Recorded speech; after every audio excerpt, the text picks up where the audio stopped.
పరిశుద్ధమైన నామంలో శుభాలు నేను తెలియజేస్తున్నాను.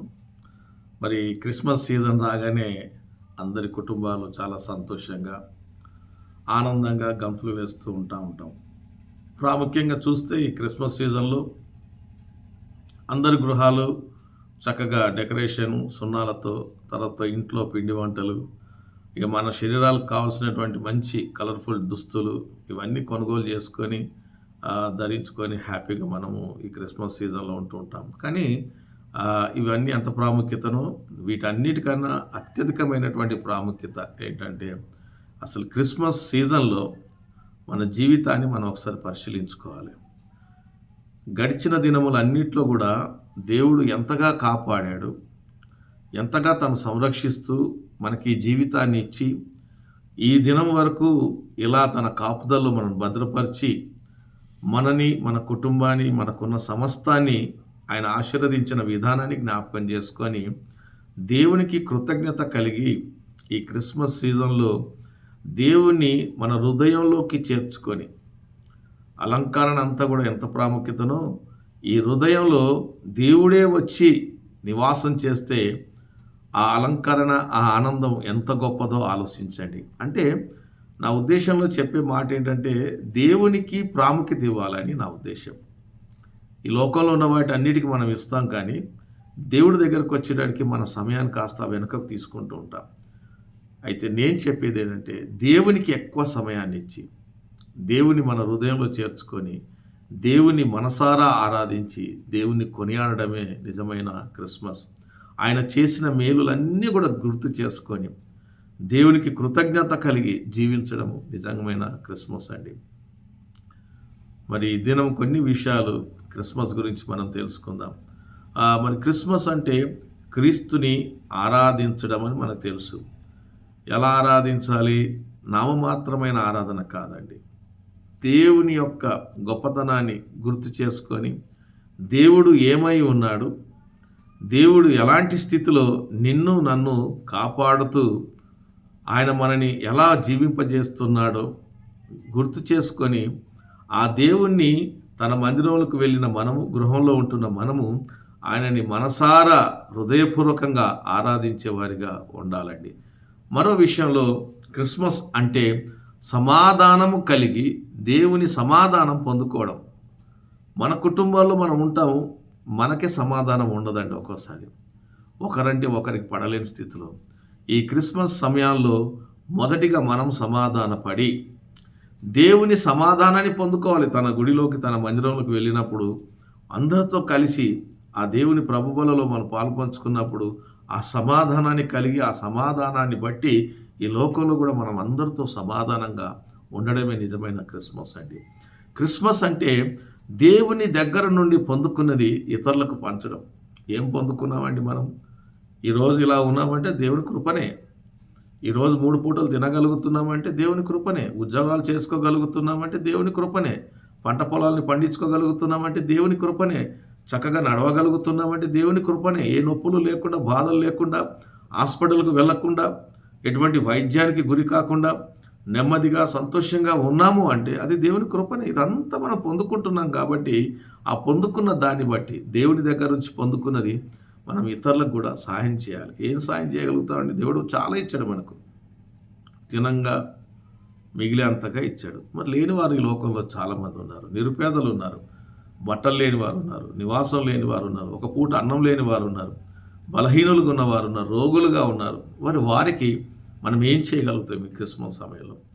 ఆలోచన చేసి అలాంటి వారికి కూడా సహాయం చేసే మనసుని కలిగి మనం ఏదైతే దేవుని దగ్గర నుంచి పొందుకున్నామో ఆ పొందుకున్న దాంట్లోకి వెళ్ళి ఇతరులకు కూడా పంచిపెట్టడం అనేది నిజమైన క్రిస్మస్ అండి. మరో విషయం, క్రిస్మస్ అంటే జీవితాలను పరిశుద్ధపరిచే దేవుడు ఈ లోకానికి వచ్చాడని జ్ఞాపకం చేసుకో. మన జీవితాలను పరిశుద్ధపరిచే దేవుడు ఈ లోకానికి వచ్చాడని జ్ఞాపకం. అవునండి, మనం అందరం మంచి వాళ్ళమని చెప్పలేము. అబద్ధాలు ఆడిన వారం, మోసం చేసిన వారం, దొంగతనాలు చేసిన వారం, ఎన్నో రకాలైనటువంటి దేవునికి ఇష్టం లేని కార్యాలు చేసిన వారమే. అయినప్పటికీ దేవుడు మనని ఎంతగా ప్రేమించాడంటే మన పాపాన్ని కడిగి తన రక్తం ద్వారా కడిగి మనని పవిత్రపరిచి పరిశుద్ధపరిచినటువంటి దేవుడు. కాబట్టి మన జీవితాలను పరిశుద్ధపరిచినటువంటి దేవుడు ఈ లోకానికి వచ్చాడని మనం జ్ఞాపకం చేసుకొని ఆ పరిశుద్ధమైన జీవితంలో జీవించడానికి మనం ఇష్టపడాలండి. అది నిజమైన క్రిస్మస్ అండి. మరో విషయం చెప్తాను. క్రిస్మస్ అంటే ఆ పరిశుద్ధతలో మనము జాయిన్ అవ్వడం. దేవుడు పరిశుద్ధుడు, మనం పాపులము, మనల్ని కడిగి ఆయన పరిశుద్ధపరిచాడు. కాబట్టి పరిశుద్ధపరచబడిన నీవు నేను పరిశుద్ధుడైనటువంటి దేవునితో మనము అంటకట్టబడి ఉండాలి. ఇంకెప్పుడు కూడా పాపం చేయడానికి మనం దారి చూసుకోకుండా దేవుని వైపే చూస్తూ, దేవుని వైపే మన జీవితాన్ని కొనసాగిస్తూ, దేవునిలో మనం అంటకట్టబడి ఆయనతో ఉండేటటువంటి భాగ్యాన్ని ఎంచుకోవడమే నిజమైన క్రిస్మస్ అండి. మరి క్రిస్మస్ అంటే పాపం నుండి కడగడానికి రక్షకుడు వచ్చాడని జ్ఞాపకం చేసుకోవాలి. నిజమే, ఈరోజు సంబరాలు, ఆనందాలు, గంతులు ఇవన్నీ దేనికంటే నా పాపాన్ని, నేను చేసిన పాపమును కడగడానికి ఈ లోకానికి ఇదిగో రక్షకుడుగా రక్షించడానికి వచ్చినటువంటి ఒక రక్షకుడు నా కొరకు వచ్చాడని ఆ సంతోషాన్ని మనం జ్ఞాపకం చేసుకొని ఆనందించే వారిగా ఉండాలండి. క్రిస్మస్ అంటే శాపం పోయే రోజు వచ్చిందని, యేసు లోకంలోకి రావడం ద్వారా జరిగిందని జ్ఞాపకం చేసుకోవాలి. నా శాపము, నా పాపము కడగబడింది, తీసివేయబడింది అని చెప్పడానికి మనకు ఒక ధైర్యం ఉందంటే అది కేవలము యేసుక్రీస్తు లోకానికి రావడం ద్వారానే, మనల్ని పవిత్రపరచడం ద్వారానే, మనల్ని పరిశుద్ధపరచడం ద్వారానే ఈ జీవితం మనకు లభ్యమైందని మనం జ్ఞాపకం చేసుకొని ఆనందించేటటువంటి క్రిస్మస్గా మనం ఉండాలండి. క్రిస్మస్ అంటే నిత్య జీవానికి వారసులుగా మార్చడానికి రారాజు ఈ లోకానికి వచ్చాడని జ్ఞాపకం చేసుకోవడమే నిజమైన క్రిస్మస్. నిజమే, నిత్య జీవానికి వారసులుగా మార్చడానికి. ఎప్పుడు ఇక్కడ ఉండమండి, ఏదో ఒక రోజు ఈ లోకం వదిలిపెట్టాల్సిందే. అయితే ఆయనతో ఉండేటటువంటి ఆ లోకంలోకి వెళ్ళాల్సిన దినం ఒకటి ఉంటుంది. మరి ఇక్కడి నుంచి అక్కడికి వెళ్ళాలంటే నువ్వు పాపిగా వెళ్ళలేవు, కానీ పరిశుద్ధుడిగా జీవిస్తే తప్ప వెళ్ళలేవు. ఆ పరిశుద్ధతలోకి నిన్ను మార్చడానికే, ఆ పరిశుద్ధతలో నిన్ను జీవింపజేయడానికే, నీ పాపాన్ని కడగడానికే ఆయన ఈ లోకానికి వచ్చి ఆ నిత్య జీవంలోకి నిన్ను వారసుడిగా తీసుకొని వెళ్ళడానికి ఒక రారాజుగా ఈ లోకానికి వచ్చాడని జ్ఞాపకం చేసుకొని మనం ఈ సెలబ్రేషన్ చేసుకోవాలి. నిజమే కదా, ఎవ్వరు ఇయ్యనటువంటి గొప్ప ఆ భాగ్యాన్ని దేవుడు నా కొరకు ఈ లోకంలో ఉంచి ఉన్నాడు. ఆ లోకానికి నన్ను తీసుకొని వెళ్ళడానికి ఆయన సిద్ధంగా ఉన్నాడని జ్ఞాపకం చేసుకోవాలి. మరి క్రిస్మస్ అంటే ఒక ఐక్యత అని జ్ఞాపకం చేసుకోవాలి, యూనిటీ. నిజమే, ఈ రోజుల్లో కుటుంబాల్లో ఐక్యత పోయింది, సమాజంలో పోయింది, సంఘంలో పోయింది, దేశంలో పోయింది, ప్రపంచంలోనే వెళ్ళిపోయిందండి. మరి ఇదంతా కూడా ఒక ఐక్యతలకు రావాలంటే ప్రతి వ్యక్తి కూడా గమనించాలి. నా కుటుంబంలో నా వారితో నేను ఎలా ఉన్నాను? ప్రేమ కలిగి ఉన్నానా? సమాధానం కలిగి ఉన్నానా? తగ్గించుకునే స్వభావం కలిగి ఉందా? ఐక్యతగా మేము ఉండగలుగుతున్నామా? దేవుణ్ణి ప్రార్థించగలుగుతున్నామా? దేవుని జ్ఞాపకం చేసుకోగలుగుతున్నామా? దేవుని మేలులు మేము ఒక్కసారి స్మరించుకోగలుగుతున్నామా? ఈ ఐక్యత భావం అనేది స్థాయిలను చూసుకొని మురిసిపోకుండా ప్రతి ఒక్కరు కూడా దేవుని వారే, ప్రతి ఒక్కరు కూడా దేవుని బిడ్డలే. ప్రతి స్వరూపాన్ని మనం చూసినప్పుడు, ప్రతి వ్యక్తిని చూసినప్పుడు మనం జ్ఞాపకం చేసుకోవాలి ఏంటంటే ఈ రూపము నాకు ఇచ్చింది దేవుడే, వారికి ఇచ్చింది కూడా దేవుడే అని జ్ఞాపకం చేసుకొని మనల్ని మనం తగ్గించుకొని ప్రేమతో ఎప్పుడైతే జీవించగలుగుతామో, ఆ ప్రేమను ఎప్పుడైతే చూపించగలుగుతామో, ఒక ఐక్యతలో మనం అందరం కూడా దేవుని నామమును బట్టి, దేవుని బట్టే, గొప్పతనాన్ని బట్టే మనం ఐక్యతలోకి రావాలి. కానీ నీ గొప్పతనం ఈ లోకంలో ఏది లేదండి. ఏదైనా మనం అతిశయించగలిగేటటువంటి పరిస్థితి అది ఉందా అంటే అది కేవలము నిన్ను నన్ను కాపాడే ఆ దేవుని బట్టే నువ్వు అతిశయించాలి. ఎందుకంటే నాకు ఈ భాగ్యం ఇచ్చింది నా దేవుడు, ఆయన లేకుండా నేనేమీ లేనని జ్ఞాపకం చేసుకొని మనల్ని మనం తగ్గించుకొని అందరినీ ప్రేమించగలిగే మనసు, కుటుంబంలో ఉన్నవారిని, సమాజంలో ఉన్నవారిని, చుట్టుప్రక్కల ఉన్నవారిని, సంఘంలో ఉన్నవారిని, దేశంలో ఉన్నవారిని ప్రేమించగలిగినప్పుడు ఆ ప్రేమ మనని ఏంటంటే ఒక ఐక్యతలోకి తీసుకొని వస్తుంది. ఇది మనం జ్ఞాపకం చేసుకుని ఇది నిజమైన క్రిస్మస్ అని చెప్పబడుతుంది. మరి 2 విషయాలు నేను చివరిగా చెప్పి ముగిస్తాను. అసలు క్రిస్మస్ అనే విషయంలో మనం ఆలోచన చేస్తే యేసుని నమ్మని వారికి సంవత్సరానికి ఒక్కసారే క్రిస్మస్ అండి. ఎందుకు నేను ఈ మాట చెప్తున్నానంటే యేసుని నమ్మని వారికి సంవత్సరానికి ఒక్కసారే క్రిస్మస్. ఎందుకంటే వాళ్ళు ఏదో ఆచారంగా నామమాత్రంగా డిసెంబర్ నెల రాగానే ఒక క్రిస్మస్ వస్తుందండి 25వ తారీఖు. నిజమే, ఆ ఇంటి మీద స్టార్ పెడతారండి. ఏదో క్రిస్మస్ తాత ఏదో గిఫ్ట్స్ ఇస్తారని ఒక ఆచారంగా చేసుకొని వెళ్ళిపోయేది కాదండి.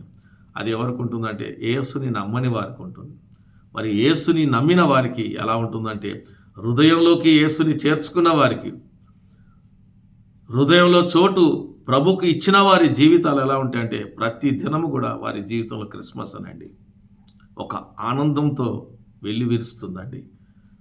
సుఖశాంతులతో వారి కుటుంబాలు వర్ధిల్లుతాయండి. ఎందుకంటే ప్రతి దినము దేవుడిని జ్ఞాపకం చేసుకొని, దేవుడు చేసిన ప్రతి మేలుని జ్ఞాపకం చేసుకొని, దేవుణ్ణి ప్రార్థిస్తూ దేవుడి మీద ఆధారపడి ఎవరైతే జీవిస్తారో, ఈ హృదయంలోకి ఎవరైతే దేవుడిని తీసుకొని ఉంచుకుంటారో, ఎవరైతే దేవుడి మీద ఆధారపడి వారి జీవితాన్ని ముందుకు కొనసాగిస్తారో వారికి ప్రతిదినము క్రిస్మస్ అని మనం జ్ఞాపకం చేసుకోవాలి.